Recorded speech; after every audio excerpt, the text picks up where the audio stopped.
think welcome so. everybody.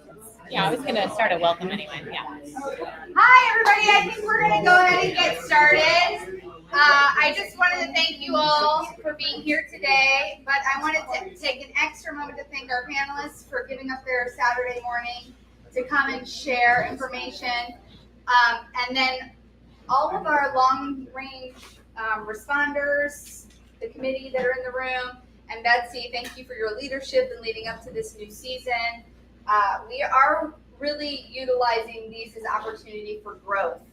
And I think that that's really important for all agencies across Cincinnati as we're wanting to do better and do things more educationally based, and we're looking to kind of explore how we're going to do better about this as we move. So for those of you who don't know me, my name is Amanda Emmons-Shumate, and I'm lucky enough to serve as president this year, and I'm just really grateful. So I just wanted to take a moment and kick it off. Before you leave today, I'm going to challenge you to do one thing, and I think you're going to hear Betsy probably say this all season.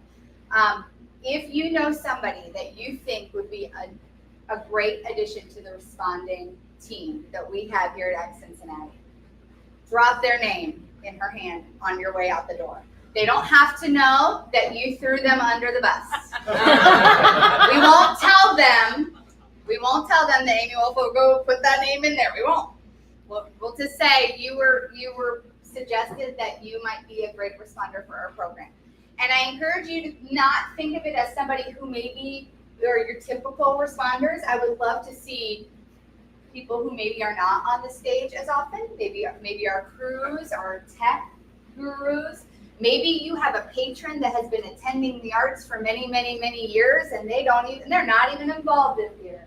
Maybe you have somebody that graduated recently from Northern, from UC, and they have an exceptional eye for at least maybe an educational perspective. Okay, this is fine. We put them through, and Betsy can probably talk a little bit more about this. We put them through a training to see if they're qualified. So even if you're not sure, submit their name and let's invite them, because we never know who really can turn out to. We need to grow this group of people. I think a lot of us are getting worn out, and I think Been doing it for years. Yes, we've been doing it a long time. So I want to keep doing it, but it'd be really cool to have some fresh perspective. So throw a name under the bus before you leave today. Somebody, your friend, a colleague, somebody who just enjoys the arts, do it. Even if they've never heard of it, we'll teach them about it. So that's my challenge today for you, is think of one name that you can leave with Betsy on the way out. So, but I am going to introduce Betsy, and she's going to come on up and share more about today. Good morning, everybody. I'm hoping everybody hit the sign-in sheet. It is by the door to your right, so if you didn't get it on the way in, please get it on the way out. I am Betsy Overmeyer. I think I know almost everyone, but perhaps not. I am the second VP this year of ACT Cincinnati, so I am helping fill responder positions. I am receiving all those great responses, maybe asking a few more questions, and then getting them out to the respective organizations. Thank you so much for being here today. This Saturday morning in the summer, last 2 days of summer, so get it in while you can. It's still summer form. We made it just under the wire. I'm very excited. Moving forward, we will have these dates to you for the forums months in advance.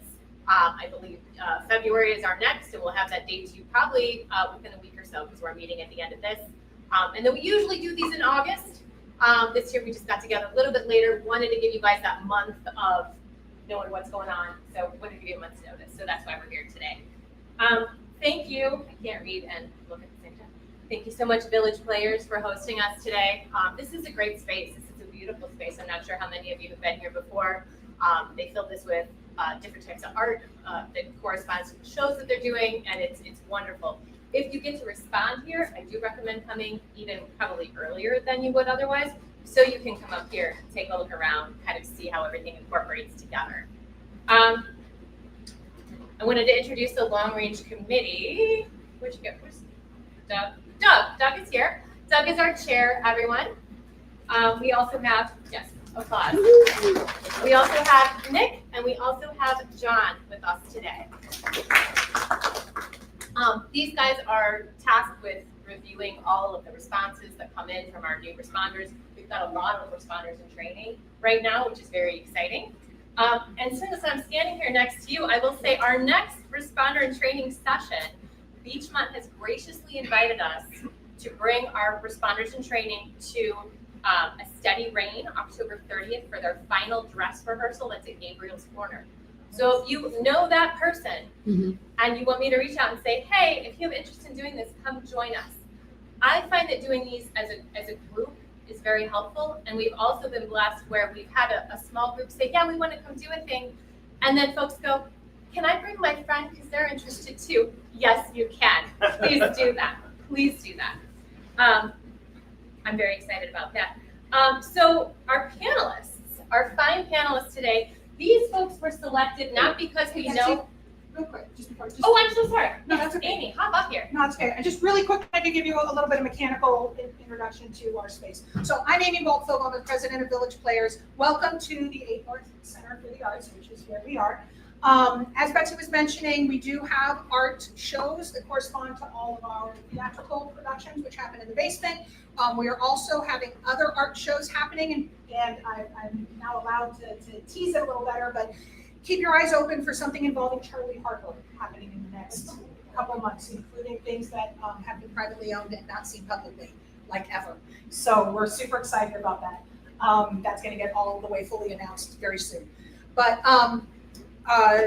the art gallery shows happen 90 minutes before the show. Next week is the first one, or this weekend. Yeah. The lovely Miss Rose is directing an amazing show that will be happening in the basement opening next weekend. Please come see it. But mechanically, while we're here, the bathrooms are through here, around, just keep turning left. You'll end up in a hallway, which basically takes you there. But we just have a bathroom, so don't go around looking for the women's bathroom or the men's bathroom. It's just a bathroom. And that's where that is. There's also a sink and stuff back here if you need that for any reason. And if you have any needs or if you discover anything that is, I don't know, weird or looks dangerous or whatever, and you probably already know, but let me or Doug know about that. All right. Thank you, Amy. All right. So I'm going to go ahead and introduce our panelists today. John Wesseling, along with his 44 years involvement with Sunset Players, John has served the ACT board for over 35 years, 9 times as president. He currently serves as membership chair and governance chair. In 1996, as president, John called for the creation of the Long Range Responding Committee and was involved with its creation. He served on the committee many times over the years, often as chair. He has been an active responder continuously for over 30 years as well. John was the first person to be honored with both the Art Rouse and Mario Pataco ACT Lifetime Achievements Awards. And over 25 years ago, he created Community Theater Listserv, which has over 1,300 members. This is the Wesseling list. I'm sure you're all familiar. The purpose, of course, to send out show and audition notices and to be a mechanism to share resources and help. That is John. Mary Stone began her involvement with ACT Cincinnati as a judging assistant back in 2013. She has stage managed for over 28 years, both locally and in New York City at professional, semi-professional, and community theater levels. She produced community theater for over 14 years. Her local board service includes 5 years with Exhale Dance Tribe, 2 years as president of the Drama Workshop, 9 years with Footlighters, serving as VP Administration and later creating the VP Marketing role, and 3 years as member at large on Carnegie's board. She served a 3-year term as ACT Cincinnati's marketing and publicity chair, redesigning the website and implementing the show of the week. A prior winner of the ACT President's Award and 2024 Art Rouse Award, she presently serves as ACT Cincinnati's first VP.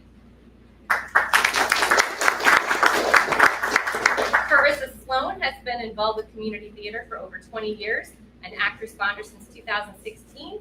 She currently sits on the Octa board. Her involvement ranges from on stage as a performer to off stage as a costumer, house manager, usher, and director. She has been in the director's seat for both small and large scale musicals as well as plays. She's an Orchid and Octa award winner for directing, costuming, and programs, just to name a few categories. She holds degrees in theater and English. Last but not least, Dan Cohen holds a BA in drama from Thomas More College and has been active in Cincinnati and Sacramento community theaters over the past 25 years, serving in multiple capacities within 4 boards, Village Players, TDW, and Beachmont Players here in Cincinnati. As the current president of Beachmont Players, he has directed over 10 productions, produced 8 shows, acted in over 30 productions, and designed over 30 productions, whether lighting, set, sounds, props, or lobby display. All right, each has brought an example of a response that they find excellent. Each has brought an example of one that needs a little help. The goal of this is to have a lively discussion amongst the panelists and the audience. After we're finished with these, I have some sticky wicket scenarios I'm going to pose to them that we can discuss further.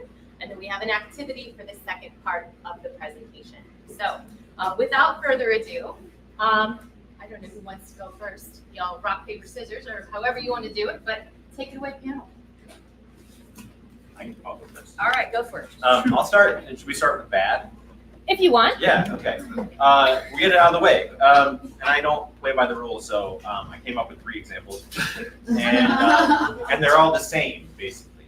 And this is a thing that I think, as mostly a performer and director, I notice that our technical categories, especially not the flashy ones like design, don't get as much attention. They're sort of fluffed off in critiques. So I just literally looked at the first 3 critiques I found, and they all, for set construction, said basically a copy-paste thing, which is the execution of this set design was constructed well. There were no visible nail heads. The craftsman was clean and matched, right? That was for a production of The Foreigner, where there was a trap door that was not mentioned. It rained on stage, and there were plenty of other interesting features to mention in that design. That wasn't part of the design, but was also part of the construction. Another one, the set was a solid construction with relatively simple lines that required a bit more support for the actors. It didn't move when doors closed. That was for a production that featured a custom-built 8-foot tall arched window and built-in bookshelves that had to be handmade. That's set construction. So it's not just about whether the wall shakes. Another one, this is a relatively simple design. These are different responders, by the way. It's not like their own copy and paste. It's like there's a universal copy and paste. Relatively simple design. Notice no seams. The walls all appeared sturdy. This was a set that appeared to be, and another one from the same production. The set appeared to be sound. All entrance points were secured and nothing appeared to move. That was all they said. This was from a production of Murder on the Orient Express, which was an Art Deco interior of a train with curved walls and a lot of really ornate finish work. And really what it comes down to for me is that it's really easy to sort of, if it's not something that you're super familiar with, and I think that Amanda and Betsy kind of touched on this, a lot of our responders come from the director and actor categories for the most part. And I think that we as responders have a responsibility, because we're all volunteers and we're all doing a really hard job, to find something unique and interesting about the different things and not just kind of do this copy and paste thing. Those people, that might be the only thing that they did for that show, and it might be the only thing that's tethering them to being a part of our productions. So pointing something out that they worked an extra amount of time on, whether it's that arched window that I happen to know was a really big challenge because I designed that set. And, those people are some of our most valuable volunteers at our groups. And I think that recognizing their detailed artistry is really valuable. And that goes for sound execution, which is a really complex thing depending on the show, especially if it's a musical. And if you just say, well, I didn't notice any flubs, like, great, but like, talk about the complexity of a specific scene or something like that. You're all capable of like finding that moment that you can point out to make someone feel good.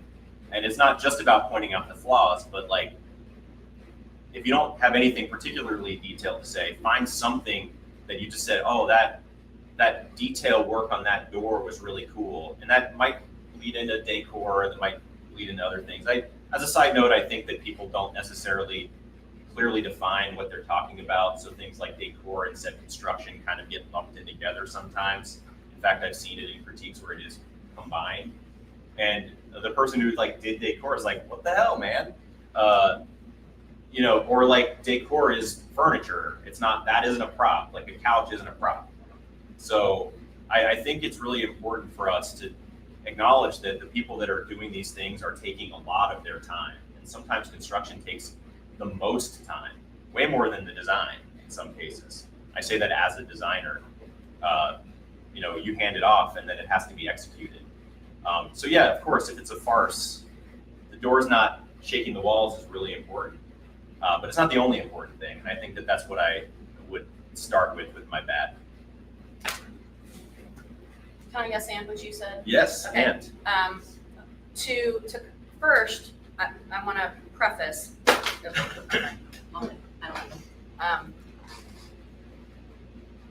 I am this person that prints these out. That is me. I do want to say that we have, as an adjudication program, come a very long way.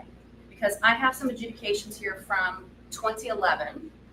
And I mean, they were sparse, y'all. They were like one page. Like, yep, set looked great. I mean, this is literally what was said. And to Dan's point, a lot of things on the technical side are that brief, that sort of dismissive, and it is disheartening when you are working on the other side of the table, right, from the production side, when you are putting literal hundreds sometimes of man hours on a show to be like, oh yeah, you know, looked great, good job, and it's like, man, I like literal blood, sweat, and tears to put this show on, and that's all you had to say was good job. Like, oh, tell me something bad. Like, I want to know something bad. But I wanted to say that we have come a long way. Like the quality of responses that we are getting now versus how many years is that? It has improved. That said, one of my biggest pet peeves is when I get a response and there are like literally 10 sentences written about house. And then there's one sentence written about lighting design, sound design, producer, costumer, set design. Like, great that you really wanted to, like, you really enjoyed the house experience, but like, if you're gonna write 10 sentences about house, you better write 10 plus sentences about everything else.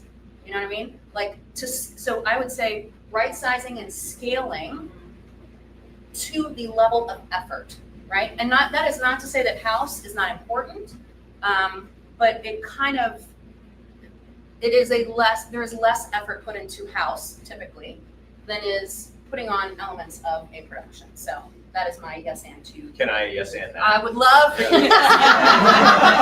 That's what we're here for. So I think, you know, house is a great example of a thing that is very subjective based on the capabilities of the space that you're in. So for example, Center Stage is right now migrant and doesn't have control over their space. So they can't do a really elaborate lobby display. I'm not even sure if that's true, but like whatever it might be. And I can say that as Beachmont is sort of like finding our way and finding new venues, Gabriel's Corner doesn't really give us a lot of opportunity to build extra house, while Anderson Center is very specific about you have to be on this one trifold thing, whereas you're just in another space and they were like, do whatever you want. And it was like much more immersive. And I think that it's like, you have to kind of meet people where they're at, you know, like not every lobby display and house can be judged the same. And it's gotta be about like acknowledging that there might be some restrictions put on you by the venue. Whereas like Marymount can do whatever they want. They can make they do a little shop, they can do vines everywhere in the whole place. We couldn't do that for really anything at Anderson Center, you know, or Village Players has a lot of flexibility, you know, TDW, but there's a lot of places that are renting, that are there for a week, and that's it. And just, I think, keep that in mind when you're like really digging in on house. Yeah. One other thing, and I know we have on the website things about each venue. One of the things that I always find is an obstacle when I'm trying to, like you mentioned about knowing what was construction, what was decor, what was product, who did what. Yeah. That who did what stops me often, because the program doesn't match the formatting of the adjudication form, which is fine. I'm not saying everyone needs to make their program match the adjudication form. One thing that, and I've mentioned this a number of times in these forums, if any of you have ever worked with the CAPIs, when a show is being adjudicated by the CAPIs, the director of that show has a worksheet that they fill out and they say who did each thing in the CAPIs category. And that gets turned in. And that would be so very helpful because, so for example, here at Village, very often our set construction person is the one who does all the decorative paint. CJ Bossert does amazing floors. And that's not a decor thing, that is the person who's listed as set construction, but it was CJ who did it. And there's no way for us to communicate that without making our program be 1,800 pages and having poor CJ's name in 18 different places, which he doesn't want. But to be able to put that on a list that is then just given to the responders would be very helpful. Is there an opportunity for the responding assistants to help with that sort of communication between the adjudicators and the groups? Yes, but if it's 2 a.m. and I'm writing my thing. Well, Linda Roll will be on. Well, so you can true. call her. I love you. As weird as it sounds, this is where my anxiety and like I don't want to bother other people to do my job, and that's a personal thing. But if I have that list, then I know who I can nominate, and it seems to me that it would be a fairly simple process for the director or producer to just go chunk, chunk, chunk, chunk, chunk. Here's all the names. Here's who did what. I think this is something that we can definitely talk about at the long range responders committee. Write it down because this is not the first time.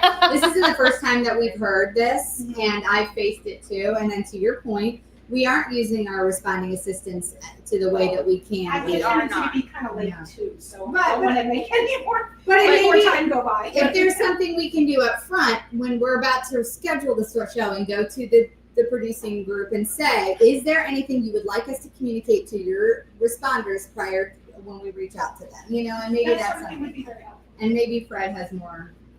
Well, two, I'll talk about that first, and then back to house thing. One thing that we kicked around the long range planning 3 years ago is a form similar to the orchid nomination form. So you'd have all the categories and groups would have the opportunity to go in and say, if you're giving this award, here's who you should give it to. Yep. And give all those names in this kind of the same format. And then the adjudicators would have, responders now, sorry, would have that available to them to be able to do it. Now going back to the house that we were talking about, I think that, I think I probably speak for everyone, but the layout of the template is a contributor to the problem. Because house is first. Yep. And when you're writing a critique, you get going and you're like, I'm writing my response and I'm all fired up and then I'm tired. And then So- directing is last, and you're Yes. like, great So job. I would offer suggestions to help combat that problem of don't do it in order. Skip around when you're writing your response, and that way the things that are most prevalent in your mind and the bigger things you work on first, and then come back, and it would probably start to even it out a lot. But I'm a victim. My first page has the lobby display in the house, and that's the whole first page, and then they start getting shorter. It happens every time. The other thing, hopefully, and I know I'm an idealist, but I would like to think that everybody reads the entire critique and not just their own category. Because as I'm writing this stuff, something I say in one category may pertain to one of the other categories too.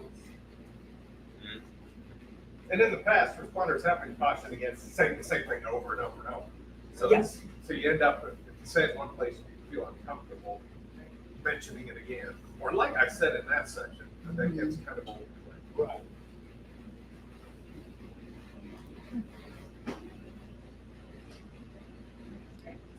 All right. I can provide some good also. And yeah, And actually, this is both from Justin Hanks, actually. So, congratulations. Not on the naughty list. From Moonlight Magnolias. And I thought that they were both really excellent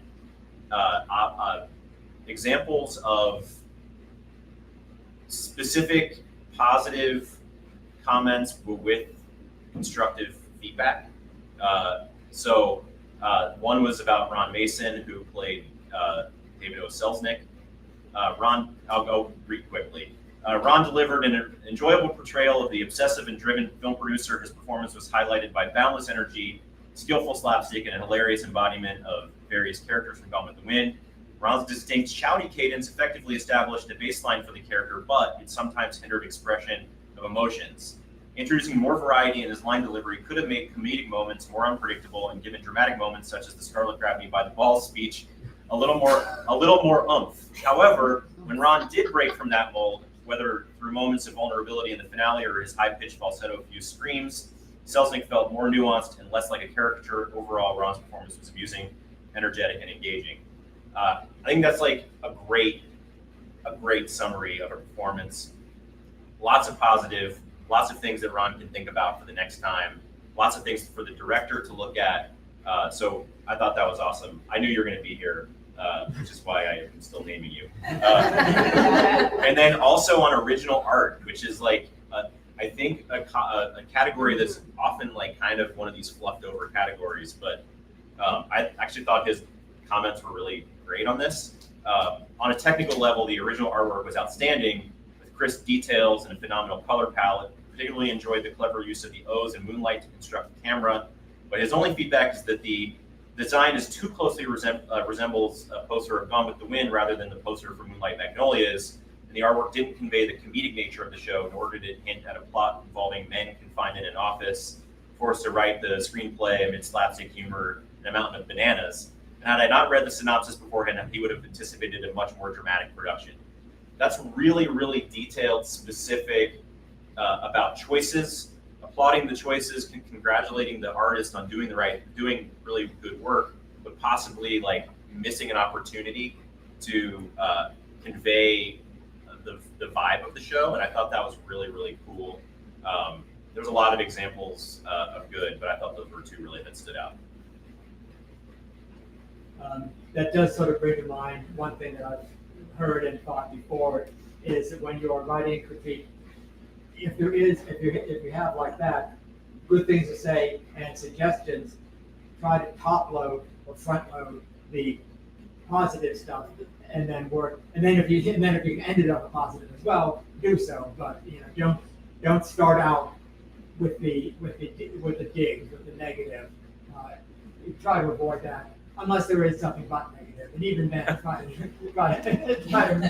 make it kind. Yeah. Okay, I can. Thank you, Dan. Yeah, are you? Yeah, that was. I don't want to. No, that was. I mean. Okay, so going back to again, very sparse feedback. The other thing that I find quite a bit is regurgitating what was put onto the stage. I mean, I know what was on the stage. We all know what was on the stage. You don't have to tell me what was on, like what the set looked like, and like I know. I was staring at it for 2 months. Was it effective? Were all the choices that were made? Did they forward the story? Did a choice that was made? Did you disagree with it? I want to hear about it. Like, tell me that didn't work for me. Did you think about potentially doing X, Y, Z? Right? That is much more helpful. Even though I know that we sometimes want to tiptoe around telling somebody that like this didn't necessarily work. I, for one, I want to know. I want to know if that worked. I want to know if I could have done something better or different. Yes. I do think that there is, depending on the theater that you respond to, some theaters want the sunshine and rainbows. Everybody wants the sunshine and the rainbows. I And know. there's people who don't want that negative, but then there's there's a lot of groups out there that want that constructive, so, you know, how can I make it better? And I know. it's a difficult balance. I know. Completely understand. I'm gonna read, Can I hop in real quick here? yeah, sure. So as second VP this year, I find that a lot of us do like to really we like to share our observations, right? Mhm. And as I'm reading through those, and I'm the same way, I'll tell you all about it, but then make sure that we're like, I found this very effective. I found this tied to the mood. I found this worked well with the lighting. Like once you've laid that table of I'm an observer walking into this space for the first time, and I would tell the organizations, hey, while you feel like they're regurgitating to you what was said, this is the perception of someone walking in this space for the first time. So sometimes you have to get real subtle and go, well, you know, oh, they talked about this and this and this. This thing over here, though, didn't make the list of their grand perception of what was going on here. So I would caution organizations about that. Some of our writers are very nuanced in that, but as such, I'm trying to go back and say, how did it make you feel? Did it work for you? Did it not work? Give me more of your own personal opinion at the end of this explanation of what was seen and used, etc. So I am trying to catch that as we go. But for those of you who like to spell out what you saw and then assess it as a whole or then dissect it, keep doing that. I think it's helpful. Just not to belabor, I will read. Sound design included placement and control of body mics and control of audio for the live band, as well as occasional action-related effects like thunder. And was it good? Was it shit? Sounds I don't know. I don't know. Thank you for letting me know that we use body mics. I'm all there. Thank you to letting me know that we had a live band. Awesome. What did it work? I have no idea from this critique. No idea.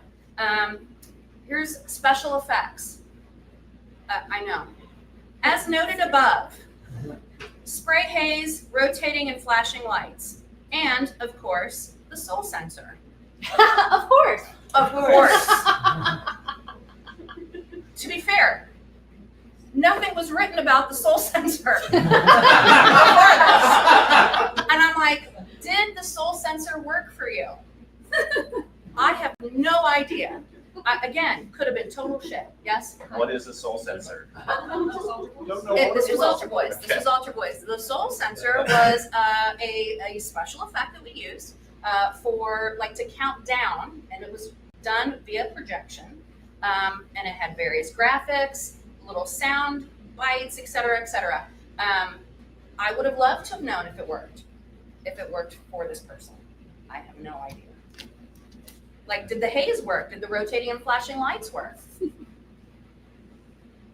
Yeah, jumping off of that, like I have a whole critique that was, and I'll read a portion of it, like the props and properties add to the comic effect of the musical. Okay, that's great. Then she lists like some examples I liked are noted below, and then she literally lists, I'm not gonna read these all out, like 5 different props that we used. Just lists them, you know. Oh, a broom and a carpet. Okay. And then just, there's nothing beyond that. Or in other sections, this whole critique is literally like an outline for a response, but it is not a response. And at the end, they just put whether they liked it or not. Not detailed about whether or not it was effective, not even the word effective, just, oh, I liked it. Not helpful at all. I'm glad you liked it. Tell me But why. At least you got a light. Tell me Tell why. me, yeah, I know, exactly. I just got like, You just got the list. here's what you did. Yeah, you got the list. I at least got a like at the end, or maybe think, but like we want to know, like, yeah, like Mary was saying, how does it make you feel? Or if you didn't like something, what didn't you like about it? What was not effective about it? Did it not touch you? Did it not work? Was it clashing? Like, what was it about that thing? Because again, the purpose is, I hope for all of us, is to make it better with the next production. I think I want to add on to this. You make a great point. Some of these groups are using these responses to determine whether they want to take this show maybe to ACT or to go on to the regional conference and the state conference. And so if there was something that maybe you might make a suggestion in your response, they could make some changes the next time they perform this if they were choosing this to move forward. Or if there's another show, they're like, oh, I got this suggestion once for this show, let's try it here, But a lot of groups are looking for feedback because when they go back and look at their season and they're determining which show they would like to excerpt, they're going to look at how the ease of being able to do this as an excerpt. And if you provide them with some ideas that maybe you did come up with, it could help them. So use that as an opportunity, a learning and teaching opportunity for both of you. The other thing that can be helpful with things that don't work is the organization can use those things to help them actually make substantial capital improvements. Village Players just got a grant from the Kentucky Colonels to upgrade our sound system. We have a new sound system! That was built like since I was born, which our previous one was not, literally. But we use quotes from critiques about how I couldn't hear well, one side was louder than the other. We used those quotes in the grant proposal. That's awesome. And got the money. That's nice. That's great. Okay, I will.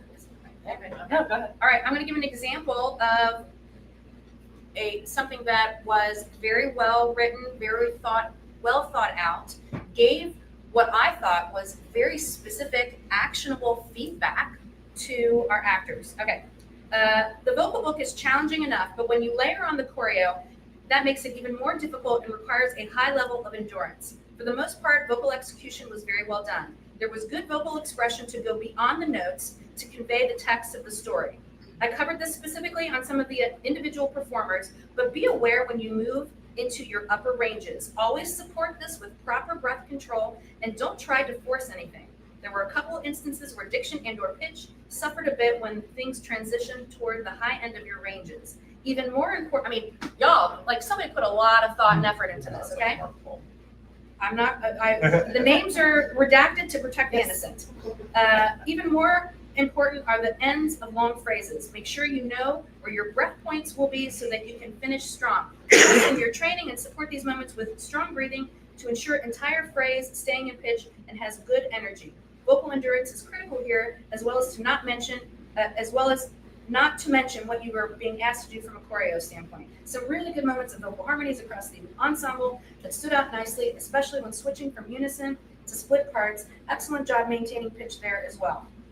The harmonics towards the end of this number were so well blended. Diction was generally good. It continues. That, when I read that, I was like, my goodness. That is, to me, somebody cared, somebody was listening, and they gave, to your point, Jim, sort of that compliment sandwich, right? Yes. They start out saying, this worked really well. Here's a area of opportunity or suggestions for improvement, and then compliment sandwich, finish the bread of the compliment sandwich at the end. To build on that also, I think one of the areas that lacks as responders is the orchestra performance. A lot of the orchestra members are coming in with hardly any rehearsal time. I'm one of them, and that's the one thing that I do is anytime I see responses is I read what they say about the orchestra performance. And a lot of times there's barely anything. Maybe the orchestra sounded nice. I want more because they're just as much of the performance as the actors are. And the one thing that I try to do whenever I'm working in show is my orchestra, if I'm on stage, are part of the cast. Or if I'm in the orchestra, I expect to be treated like a cast member. And I think too many times the orchestra comes in and actors kind of, you're not looking, you're just here to make me sound good. It's kind of sad. And I think the orchestra would like to see a little bit more in their responses as well, because I know that some of them do read those. Yeah. To that point, my husband is a musician. He always complains about nobody ever says anything nice about the orchestra. But I listened to that vocal response, and I'm blown away by that. Right? I don't think I could write a vocal response like that, But you because I don't know that. But I don't you could write a response of similar depth and quality about many other things, Rose. Maybe. Yes, you could. I know. And I think that is something that, I mean, I don't know how long I've been judging now, sorry, not responding now, it's been a long time. I really tried hard to I really tried to learn more about lighting and sound and things that I don't know anything about, so that I can write a decent response. And I know that we've, as the I was on the long range judging committee, we tried to have little workshops and things like that, so people could learn more stuff. And I think that that's really, really important too. I just want to point out that probably not every category on the response is going to be maybe as meaty as another, simply because the responder doesn't have a background in that and they don't know what to say. So I'm not trying to defend myself here. I'm just making a point of, And I don't know how all to fix that. I didn't want to use that example as like, y'all should be writing that detail, like, right? But that is, I mean, because I was blown away. Like when I'm reading it, I was like, oh my God. Versus, I mean, legit, you read the other where it was like, you use body mics and microphones.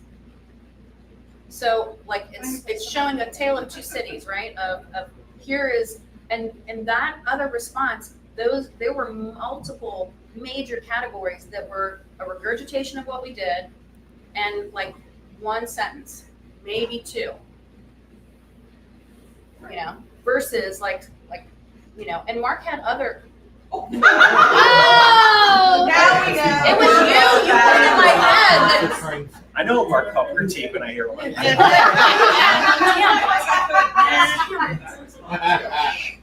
There were, I mean, other categories where it was big, like, I mean, it was clear that a lot of, like, you know, this worked for me, this was great, da-da-da-da-da. Detail was put in. I guess that's what I'm gonna end with, detail. Yes, Greg? Another suggestion possibly for the long range responding committee, possibly starting to establish some sort of a database of what the responders are each better at. So that as silent shows are assigned, if you're assigning a musical, you make sure, oh, I've got somebody who's gonna write a really good vocal section, I got somebody who's really good at orchestra, things of that nature among the three. So that, you know, my vocal is not gonna be like that. I mean, at the same time, Fred, you're not assigned at random. Right. I mean, it's you know, what is your availability? And then it is, what is it? And then you know, who am I sending? So hopefully the people who are doing musicals aren't getting folks that don't have any musical experience. Like I really do try to distribute. Oh, and I But didn't mean tagging. that, but No, but I mean, I am taking into consideration what I've read that folks have created before, and if this would be helpful to them. But one of the things that I've always said, don't be afraid to be real and honest in your critique. Like, if I'm in a category where I don't know something, I will literally say, this is not my area of expertise. But having done theater, this is what I noticed, okay? Because then they know, well, it's not her area of expertise, but somebody does a lot of theater, so she notices that maybe, okay, it was good or it's bad. And with those things, with the areas that I maybe don't know as much technically or whatever, I look at it and I try to imagine myself doing it. So, you know, on some things, it's like, okay, if I was doing this thing, what would be the hardest part?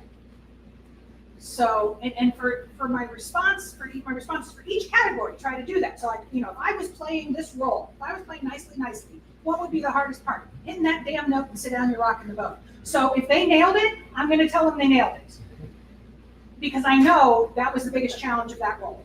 Yeah. And the same thing with all the other parts. If I know that the most challenging thing was to design a set that could be built in an afternoon, that's the challenge. And like, damn, you did it, you know. Or if the music sounds really, really complicated and intricate, I'm going to call that out. That, yeah, those are a lot of notes, man, and you just flew. That went well, you know, whatever. Yeah, I think to go back to your point, the original point is we're not, and Maureen's point, we're not all experts on everything. But ultimately, the responders are representative of the audience who may not be experts on anything, but they want to see a play and they want to be moved by a play. And I think that if you put yourself in the position of, I'm not an expert, but I was an audience member, how did this make me feel? You can pull positives out. Like if the orchestra, if there was that part in the end of the confrontation in Les Mis, like just when those strings like came in, like I don't know shit about orchestrations, but like that moves me when I listen to it. I can talk about a thing, and then that's a thing that the orchestra can point to. And I think that it's okay, to Lorraine's point, to say, I don't really know anything about this from a technical level, but this is how it made me feel as an audience member. Yeah. I think that's a completely valid approach to putting more detail in. Ultimately, that's what we're doing, right? We're putting on shows to entertain our audiences, regardless of what their backgrounds are. They could be, they could have a MFA in theater, or they could be, my mom. Yeah. Right? All the same. Like when you buy a ticket, you're all the same, and you're there to be entertained or whatever. Yes, sir. Well, we always used to say, I hate being the oldest person in the room, but what we used to say is the adjudicators or responders are educated audience members. They understand what theater is. They may not know how to do all parts of it, but they know what is working, and they can give you that feedback.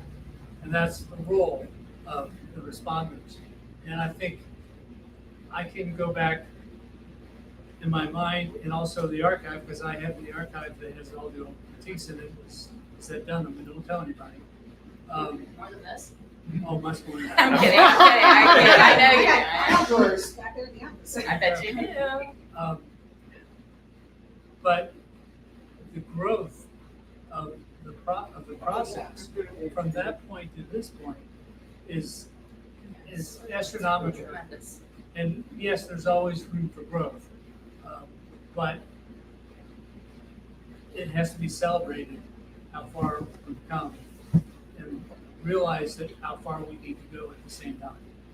John, I love that you brought that up, because I was part of the committee that restructured the whole template, where we put in the guiding questions to help our responses. So maybe this is an opportunity for us. If you are an expert in that area and you're like, here's a guiding question that I think might help somebody who's responding in this section, shoot that to us, because we can always look at what guiding questions are in that template, and then we can say, hey, so-and-so, who's really great in sound design, said we should be looking for these kinds of things. And it's not really in that tip. On your template how it gives you the guides of like, hey, answer these questions. And I look at those and I'm like, okay, this is helping me. So if you're somebody who has a strength in that area, shoot Doug and Betsy a message and say, hey, this could maybe help clarify some things in this section of the template to maybe elicit a stronger response from the person who may not have the strength in that area. Because we sat down quite a bit for a long time to think about how to structure that template to really give guiding questions for people who may not have that area of strength. So, quick comment to everyone, to allow the long-range responding committee to be able to make those changes, I would encourage everyone, when you go to write your critique, go to the website and pull down the latest version. Oh, yes. And Yes, the please. template has not changed in years, but if they start making changes, you want to have the most current. Yes. So I always grab it even though I've got so many copies. And the other thing is technology has changed a lot. It's very difficult sometimes to know how much is on the designer and how much is on the executioner in both lighting sound, because execution now might be button, button, Right. and so that would go back to Amy's point. If we knew how much of your design is technological and how much is still working on the dimmer or still working on the slide, and that is a cool thing. Yeah, and that kind of goes back to groups of anyone here is like a president or a board member from a group. Having those technical, like, yeah, I can't think of the word, but what you have technology-wise, if those summaries are up to date of what your theater has, what your theater uses, that's super helpful. I once wrote a critique about, and I point out an actor was never in their light, and the responder form I got back from that, the group let me know, hey, we now have these cool programmable spots, so if they weren't in their light, that was their fault. But I didn't know that. It wasn't in their tech list. So keeping those up to date really helps us, and then I wouldn't have made that comment, but it was at least something still I noticed. Made a comment, or for the actor instead. Yes, Right. yeah, correct. So, Mary, have you completed what you had wanted to present? And can we go ahead and move on We can move to on. Carissa? Yeah, I mean, I think we're doing a good job of bouncing around. Like, I'll share a good from DIS, but I won't say who the responder was for costume design.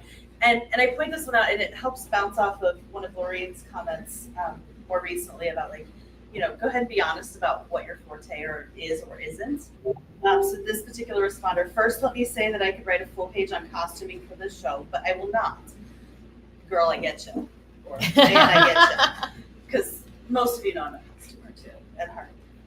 But she said, what I will say is that your costumer put together some stunning costumes, some of which I know were likely made just for the production, others which were taken apart and put together in new ways.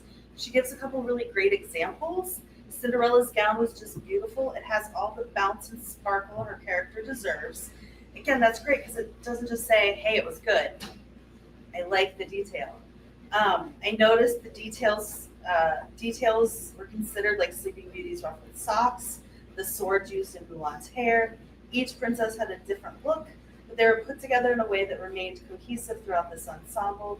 The costumes in this production did not read, quote, community theater, end quote.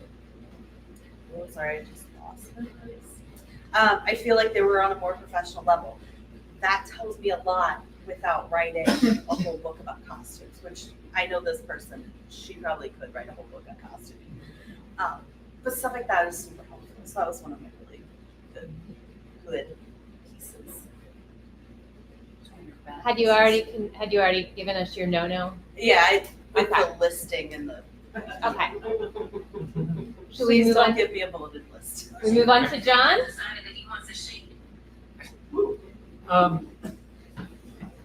Again, the good thing is that I have a lot of memories of the past, and the bad thing is I have a lot of memories of the past.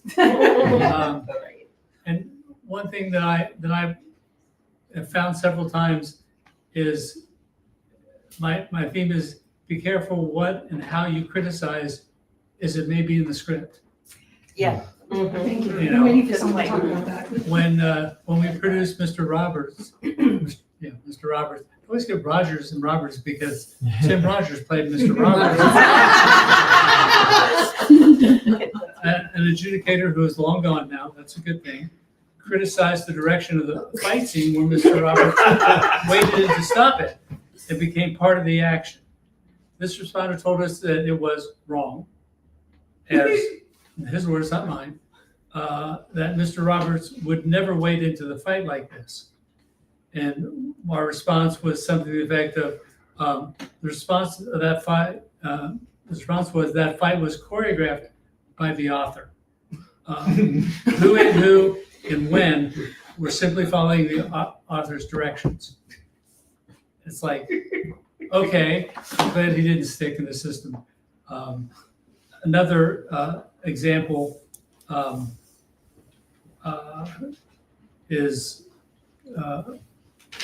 God's Favorite. And the responder's critique was, this is our response.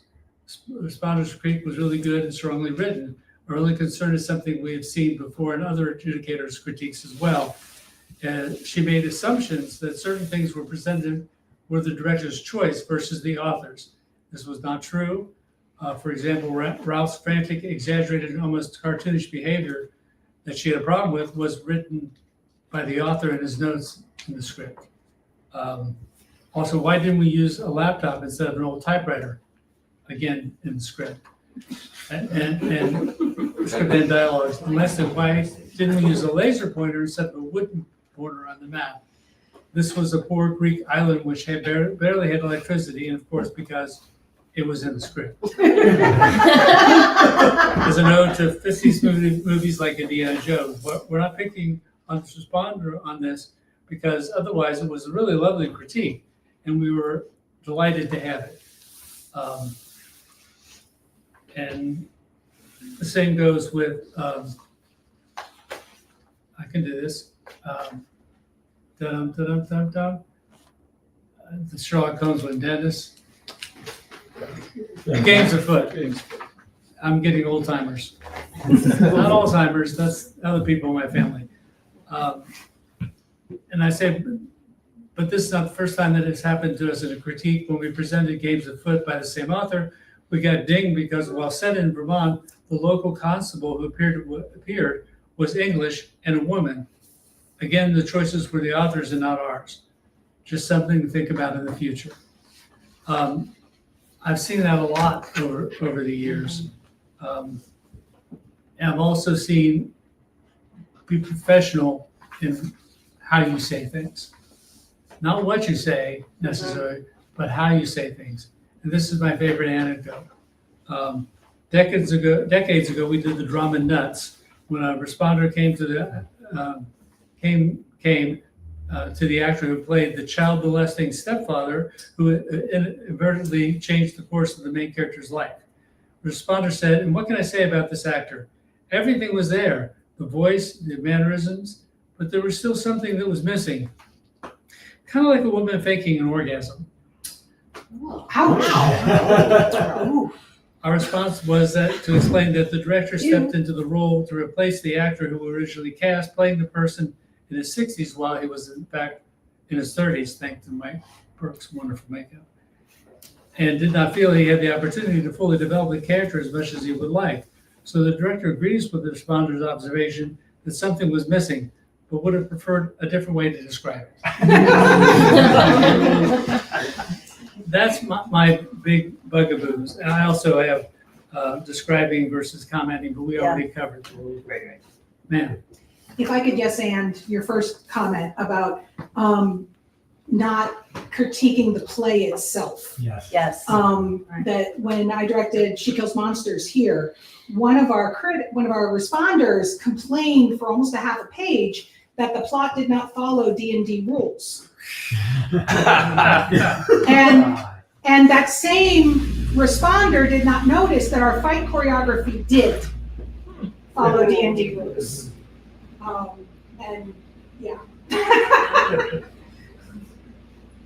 Well, I think it's been said long ago as you critique the show you saw, not the show you would have put on. Correct. So one of the advantages of being, the technical aspect and not being a director and so forth is that I can look at a show and be the educated audience member and not be sitting there going either, oh, when we did this, it was so much better because we did this. And I've seen that in some of the other responses as well as the thing, what you should have done.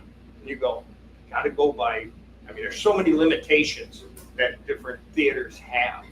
And I've seen ones that were, you see 5 different productions of the same show and everybody emphasizes something different. It's a different feel. I've had ones I walk away going, oh my God, best show I've ever seen. And then the same show and going, but it depends on the production.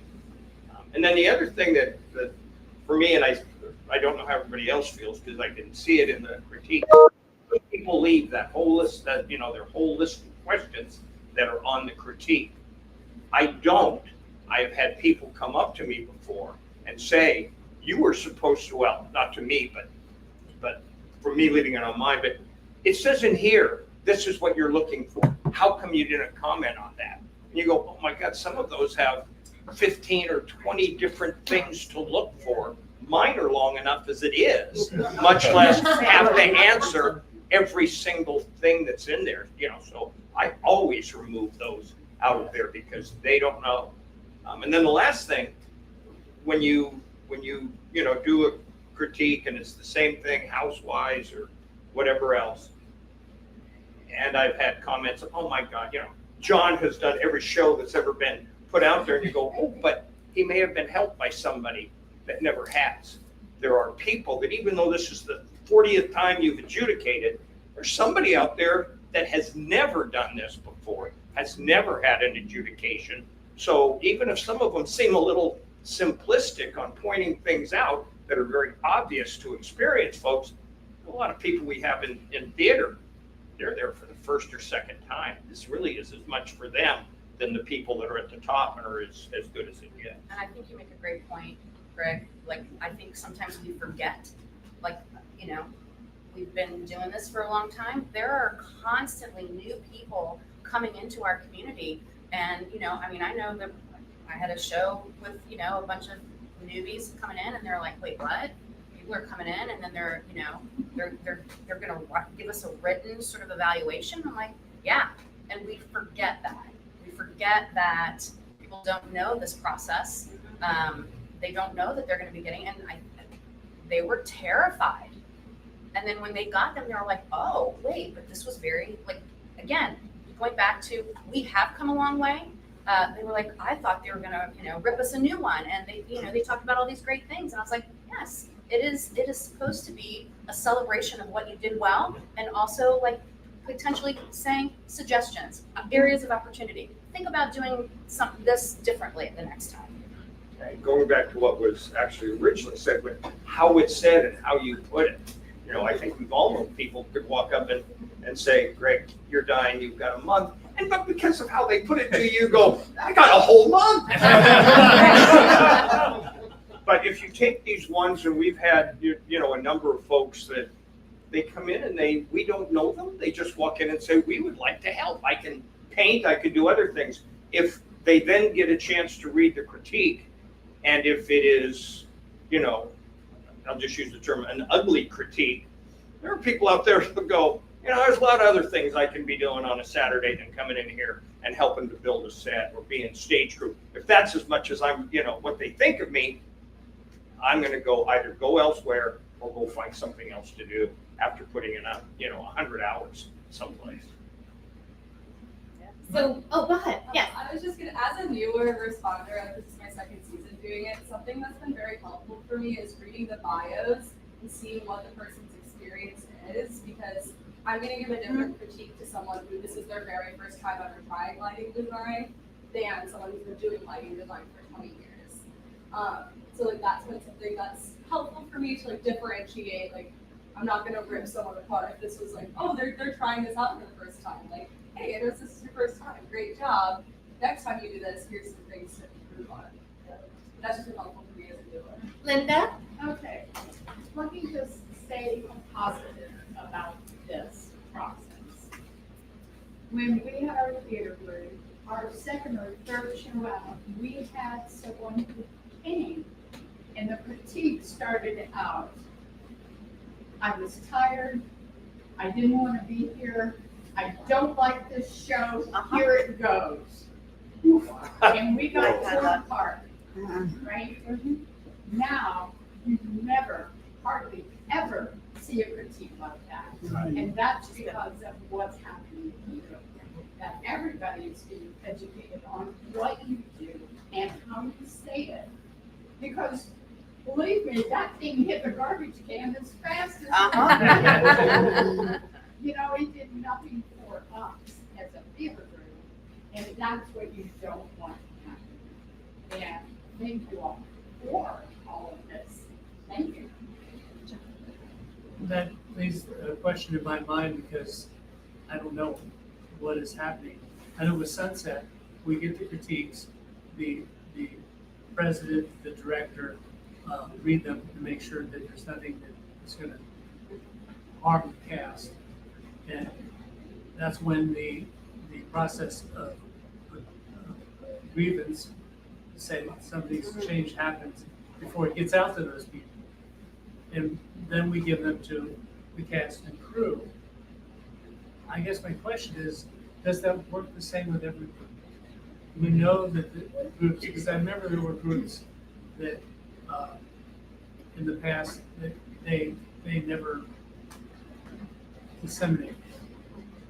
At Village this past year, we started a process now where when the critiques arrive, I, as president, meet with the producer and the director. We talk about them, decide if there's anything that we need to deal with, and then we release it out to the cast and crew and everybody. And we also use that then as an opportunity to give feedback to me as president about things that can be improved about the process of doing a show. I would just maybe make a note that, because that's a great way to do it. I know, like, as director, like, I asked to read them before I send them out and things like that. So depending on who it's going to, because presidencies change possibly every single year for your groups, it may not be a bad idea, like, to come from, like, ACT, when we get the new president's email, just to send out at the beginning of the season, hey, just a reminder, there is a process here that if you read something that's completely inaccurate, something that's perhaps too harsh, you know, Carissa, my husband's here, I but would, you know, yeah. you know, acting up is a great example. Like, you want to make sure that you're writing it for that level. Like, you would say something about a student act, I'm going to call them student actors, differently than you would an adult actor. So things like that. And sometimes we just forget we're human, we make mistakes. But to have that process, it's like no big deal as a responder. If I get something sent back and I got to rewrite it and send it back. But there is that process, and I think that's really important to send out to the groups every year. If we just have one more layer. I mean, if the people who get it is president, producer, directors, we read them. If we feel there's an issue, president goes to board looks it over. Say, okay, are we going to agree with this process, or are we disseminating? Board says whichever. We have a grievance for, I can't even tell you last one. And then we disseminate. But we have that layer that the board be involved in that.